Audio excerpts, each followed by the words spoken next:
Hey guys, welcome back. Today I'm going to be showing you how to do the Moon Easter egg and unlock the Cryogenic Slumber Party achievement on Black Ops 3. Before starting the egg, I recommend you running the Immolation, Liquidation and Extra Credit Gobblegums, since you're going to be hitting the box a lot throughout the egg, and you're also going to need someone playing as Richtofen since that is required, although I do believe that in Black Ops 3 anyway, the person hosting the lobby will always 100% be Richtofen. So that is great and well appreciated. The first step is turning on power as normal, as it is with every other Easter egg in Zombies, which again you should be doing every game, and then you want to complete the Simon Says challenge underneath the spawn. This involves memorizing a sequence of colours and then interacting with computers in the order the colours were displayed. The next step involves using the hacker, a leather pouch looking thing, which can be located in the labs, with it having 2 spawns on each floor. The player with the hacker must hack one of the red buttons on the second floor of the labs. Once this is done, they have to go around all 3 of the floors and hack 4 control panels, all with green lights on top. Once this is done, you have to interact with all 4 of the red buttons which you originally hacked. You do have a time limit to do this, so I suggest someone train a zombie somewhere else on the map so it's easier for the person with the hacker to hack things, and this will cost 500 points, so again, try running extra credits. The next step involves the excavator pie breaching tunnel 6. This is completely random and is based on rounds, and it is very unlikely this is going to happen before round 10. So I'm just going to list some things you should do whilst waiting that will make the rest of the Easter egg after tunnel 6 a lot easier and quicker. The first thing you should do is find an S-shaped hose in the labs. This has multiple spawns and can be tricky to find, but if you look very closely, you should be able to see it. Most of the time they spawn in these locations that I'm currently showing you. If it doesn't, then look closely in corners and crates throughout all 3 floors of the lab. One part can even spawn outside next to some construction materials, and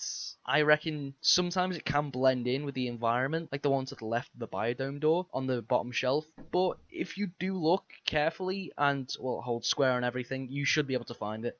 The next thing you should do is spin for the wavegun, Gersh devices, and the QEDs. These are essential throughout the rest of the egg, so it's best getting them now. Once you have the Gershes and the QEDs, you want to go back to Area 51 and throw a grenade to the right of the teleporter.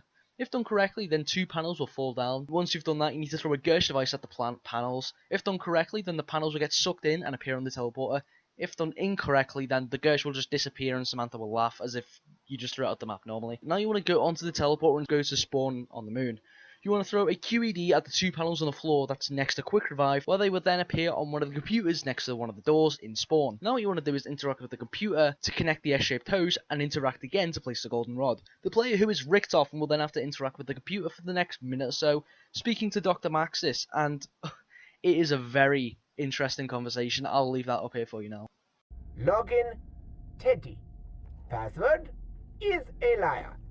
I'm not, but that's why no one would guess it.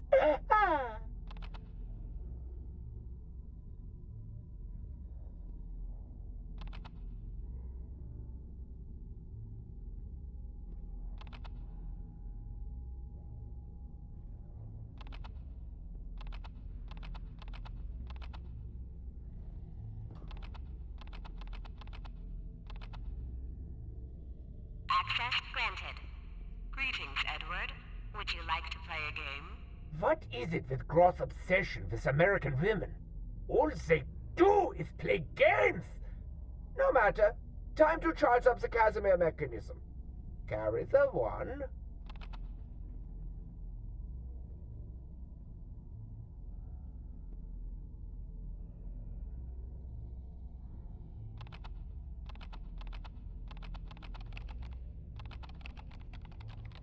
Access granted. Switching relay to Sector 115. Access denied, Richtofen. What is happening? Scanning for hacksaws. You fool! I should never have trusted you. Maxis, how on earth did you get into the machine? No matter.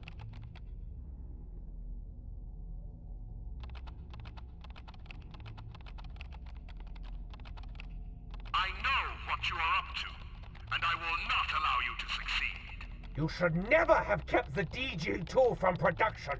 You should never have tried to steal the plans for the MTD. Stop the madness, Edvard. We were supposed to help the human condition, not destroy it. Indeed. And now you are dead. And your little girl is going to be next. She is the source of madness, not I.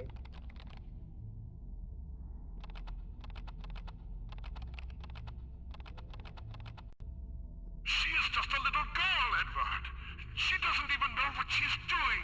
Und delete. Goodbye, Dr. Maxis. Security override active.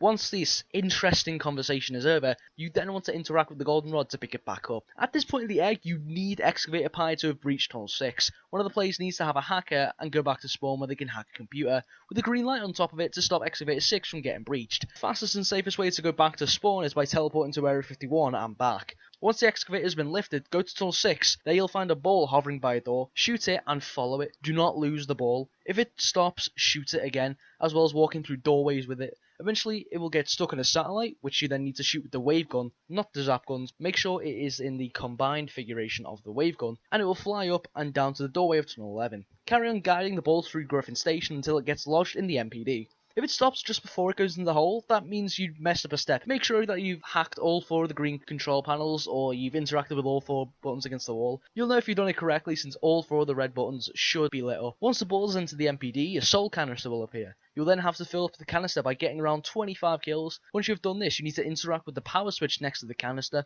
not the one you activate at the start of the game, but there's one to the right of the MPD, which is very visible, and you've probably been questioned about that before you even looked up this guide. Your entire team will now get a 90-second death machine that will help a lot for this next step. If you have done the steps I suggested you should have done earlier, then the canister will now become empty and another 3 will raise up. You'll need to kill 25 zombies per canister, meaning you have to kill around 100 zombies. Once this is done, you need to flip the switch again, and the player that is Richtofen has to interact with the orb in the MPD, placing the golden rod and causing Richtofen to switch souls with Samantha. The player who was playing as Richtofen will now get all their perks and be able to hear Samantha in their headset rather than Richtofen. I prefer Richtofen, but it's nice to spice things up, and it was quite interesting to hear Samantha, to say the least. Once this is done, you have to then play a harder version of Simon Says at the original computer location underneath spawn. Once you finish this, you need to throw a QED at the ball in the MPD, and it will teleport the orb to the Simon Says computers. Now, the final step is to throw a Gersh device at the ball, and it will teleport away. The rockets next to the player will begin to launch up into the air. If this doesn't happen, make sure you flip the switch, or you just keep playing Simon Says. This did happen in my game where I threw the Gersh, the ball disappeared, but the rockets didn't shoot up. We kept playing Simon Says for the next 5 minutes and eventually it worked, so I'm guessing that you just have to do it.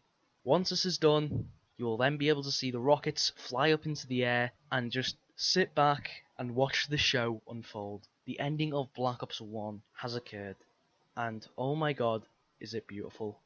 I will now play the ending scene for you.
That has been my guide on the Moon Easter egg. I've tried to make this as easy as possible to understand, and I hope this helps you and that you've enjoyed this video. I personally love this Easter egg, and it's one of the best apart from its heavy use of RNG. Again, I hope you enjoyed, thank you for watching, and make sure you like and subscribe for more content. I'll see you in the next vid, so long.